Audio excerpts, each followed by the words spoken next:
tonight I'm going to be talking a little bit about something I call the onion technique. It was introduced to me by a very old teacher of mine. He's long gone now, but it was an interesting concept because he always talked about how you have to build a really good foundation first in anything you learn to do. And without that foundation, the rest is going to crumble. You're not going to know what the heck you're doing. And this applies to all ages, not just children. I'm just gearing it towards children right now because that's my channel. And I think it's a really good technique. It works really well. I've used it with my own children. So let's just dive right in. Children learn topics in layers, like an onion. If you think about it, take math for example.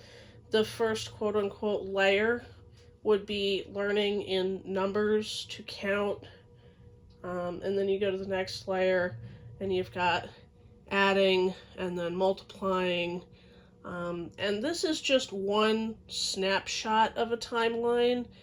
You can do it in whatever time frames you want to do, but this would be maybe, depending on the child, it's very different for everybody.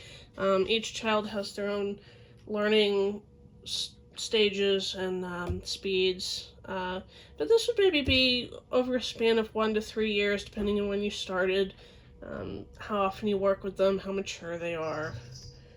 And then I kind of drew in here each topic that you would want to cover. Most states require the 5 basic subjects, so that's kind of what I put in here. And then, with that in mind, we can have some structure and know what we're doing. And then when we encounter a problem with something that you're teaching them that's maybe new, or they didn't quite grasp the first layer, you know exactly where to jump back to.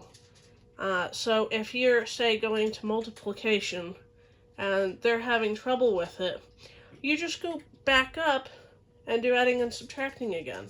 And there's absolutely nothing wrong with backing up.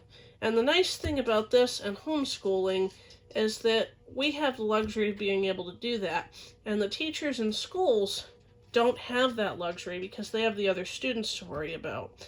So that's how a lot of students actually get left behind, is the teachers, they have to think about the whole picture and not just your child, which is part of the reason that I did decide to homeschool, and I think it's a really good thing.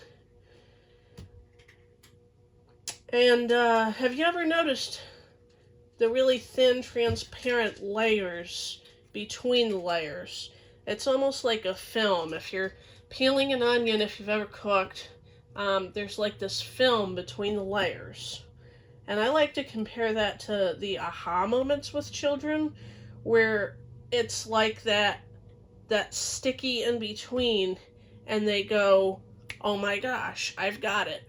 So then you can just peel that first layer away, the basics, and you know that you don't have to go back to that because they have it. It's absolutely in there. The light turns on and the information just clicks. These moments are absolutely phenomenal. This is what I live for, teaching my children.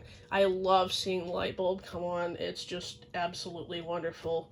You think about all the milestones you want to see in babies when they're growing up.